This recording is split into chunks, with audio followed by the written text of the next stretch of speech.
letter. Do you all have a copy of that?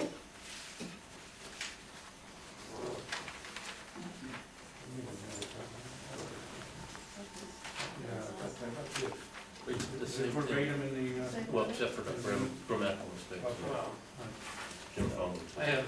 I have copies, so.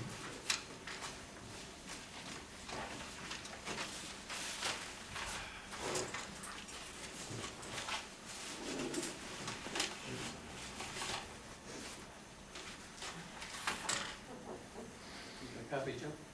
yeah, just me, I have the one that's in the minutes. Is it? Sure, it's, Is it? should be verbatim. Yeah. On the front.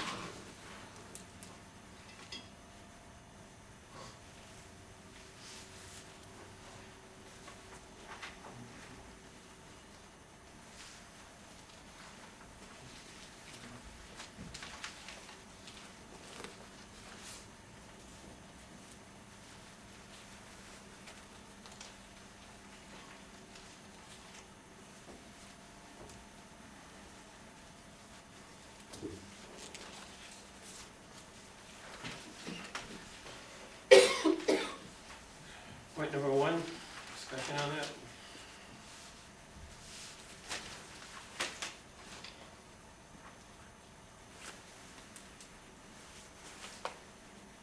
You said, Chief, is it true contractually, as far as when someone's charged with a crime? That's Or a not dec- convicted of a crime, charged? That's a decision that was discussed with the town labor attorney. Okay. So it's really at discretion, not contractually required to? We follow the advice of the labor attorney. Well, that makes it right. Can I ask a question? What are you all looking at? We have a letter from Mr. Russo that he gave us a month ago that had some various questions and statements on it, and that's what we're discussing. Okay. Should you read the questions out loud so everybody knows what the response is? Sure. Thank you. This is from William Russo. Please be advised I'm requesting that the following 9 questions we had to the Police Commission agenda for March 9th meeting. I'm hoping to clarify these issues for me. Thank you.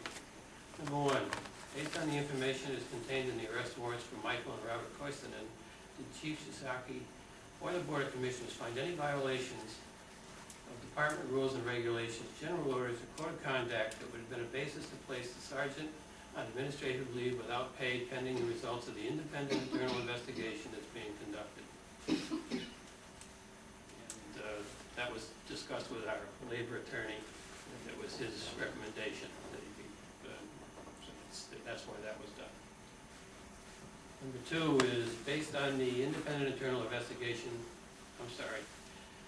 based on the information that's contained in the arrest warrants for Michael and Robert Koistinen, did Chief Sasaki or the Board of Police Commissioners find any violations of Department rules and regulations, general orders, or code of conduct that would have been a basis to place the chief on administrative leave without pay, pending the results of the independent investigation that is being conducted?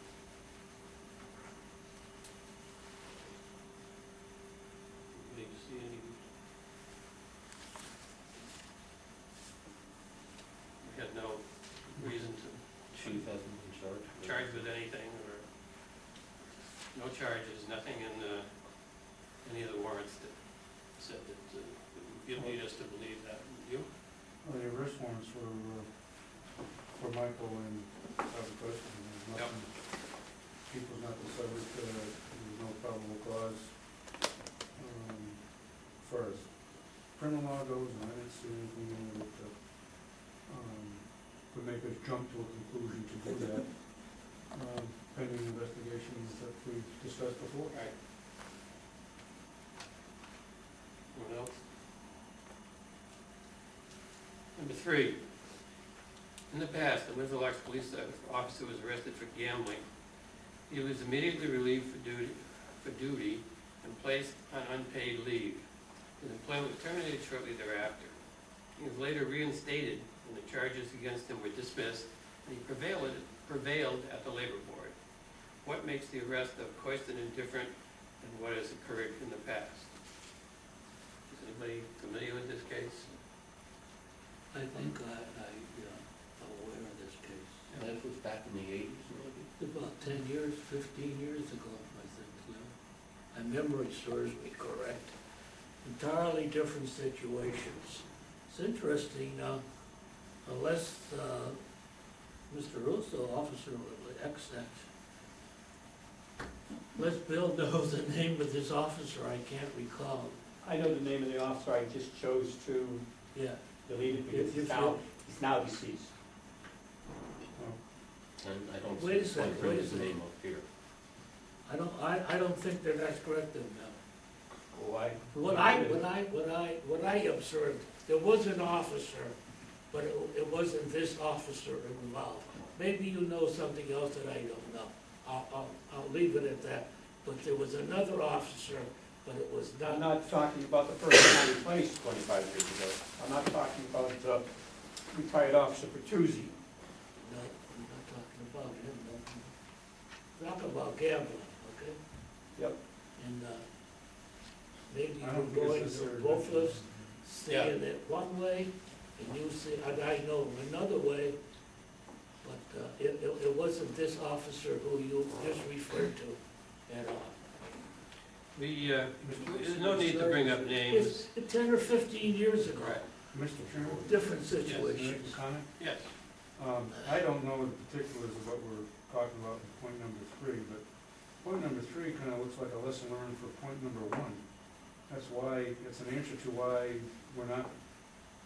Having an internal investigation done by and then- someone in the yeah, exactly. department. Maybe it's a lesson learned. I said, I'm not Right. familiar with when this happened, and who, but according to this information in point number 3, really answers point number 1, why we didn't relieve Sergeant Crusher and put him on administrative leave without pay, because we learned that that's not the way to do business. So I think those two kind of 3 answers one.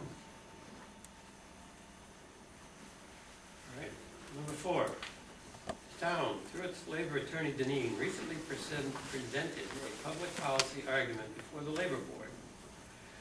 The public policy that Attorney Deneen presented basically stated that the town has an obligation to hire and retain the best qualified officers that will make the best decisions under pressure.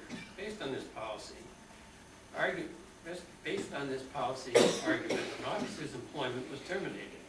This termination is currently under appeal. If the chief and the police commission affirmed the public policy, why then was Michael Coaston hired?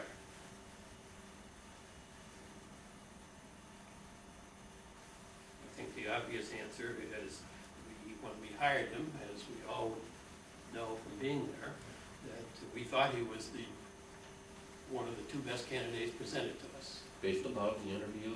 at Our the commission, interview yes.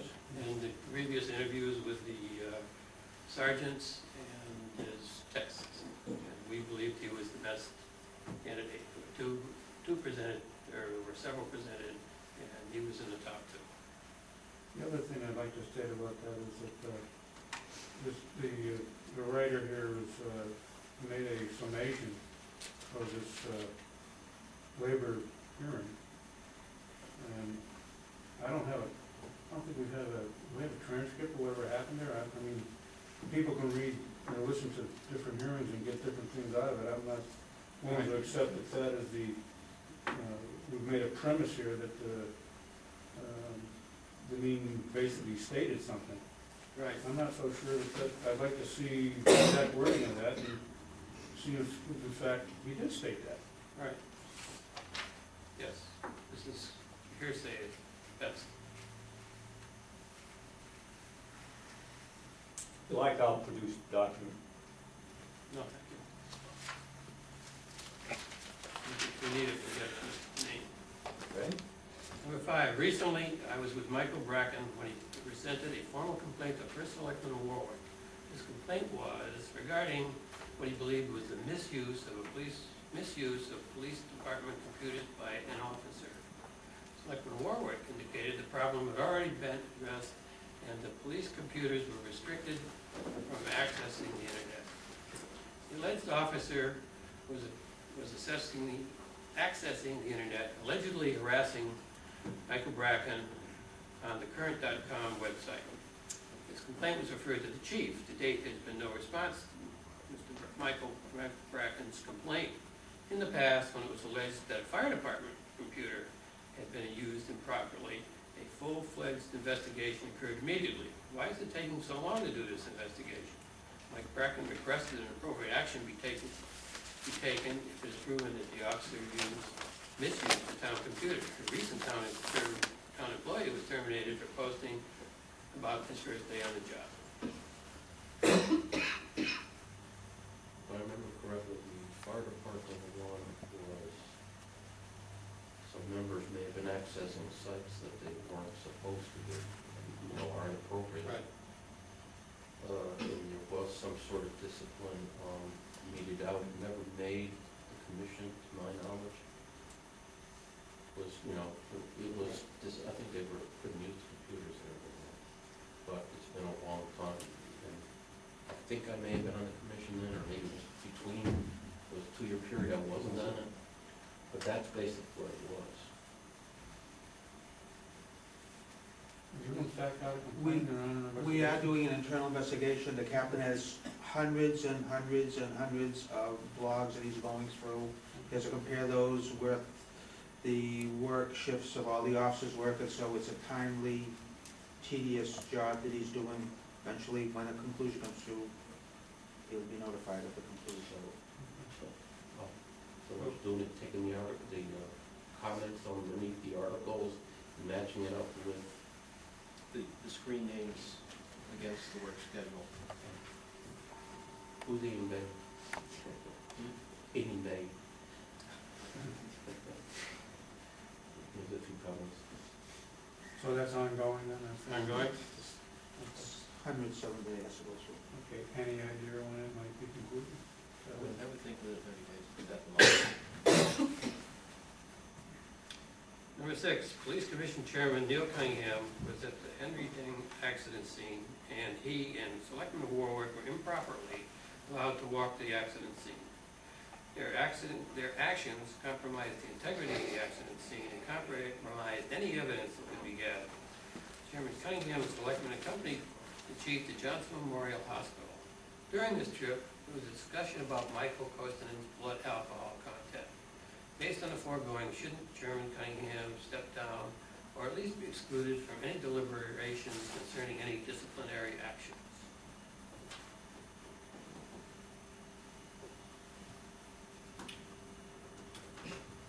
How do we know any of that happened?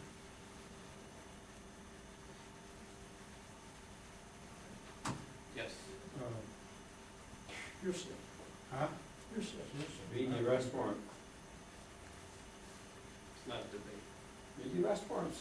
It's not hearsay. This is not public input. It's not hearsay. Give me saying it's hearsay. It's not hearsay. It's not public input. Phil, public input's coming up. But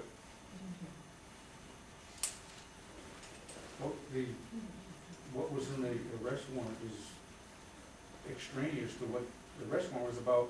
Probable cause to establish an arrest for someone that violated the Connecticut statute. So, What's it called officially then? It's just an allegation until it's like, proved in court? On the arrest warrant, it says, I broke a window, for example. But that's, what's that called? Just an allegation? No, and after I'm convicted, it's called one thing, but before I'm convicted, what is it called? It's an alleged act.